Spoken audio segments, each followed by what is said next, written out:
aliyekuwa mwandishi na mhadhiri na mwalimu wa falsafa ya maendeleo binafsi, self help. Huyu yeye alikuwa ni mwanasaikolojia wa kisayansi au tunaweza tukasema neva za ubongo. Joseph Murphy alizaliwa Mei 20 mwaka 1898 huko Ireland na akafariki tarehe 10 Disemba mwaka 1981. Joseph Murphy alikufa zamani sana, lakini vitabu vyake bado vina nguvu na vinaishi, vinasema nasi mpaka leo. Vitabu vyake vitatu mashuhuri ambavyo vimefanya vizuri sana ni kile cha kwanza, The Power of Your Subconscious Mind, lakini pia kitabu cha Your Infinite Power to Be Lead na Miracle of Mind Dynamic.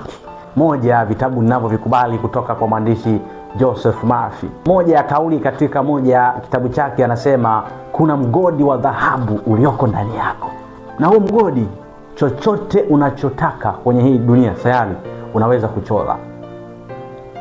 kuchora. Hujanielewa? Kuna aina kumbili za watu. Kundi la kwanza ni mtu mwenye sumaku ya imani yenye ujasiri, imani yenye uwezo wa kusonga mbele kwa kuchora kitu anachokitaka katika maisha yake, kwa kuwa imani ni kuwa na hakika na mambo yatarajiwayo, ni bayana ya mambo yasiyoonekana. Huyo ni mtu ambaye yeye anaamini ya kwamba amezaliwa ili kushinda, sio kushindwa. Lakini mtu wa pili ni mtu ambaye yeye ni mtu mwenye hofu na mashaka. Huyo tunamuita mwenye nguvu za kiini. Mtu mwenye nguvu za kiini hawezi kufika mbali kwenye hii dunia.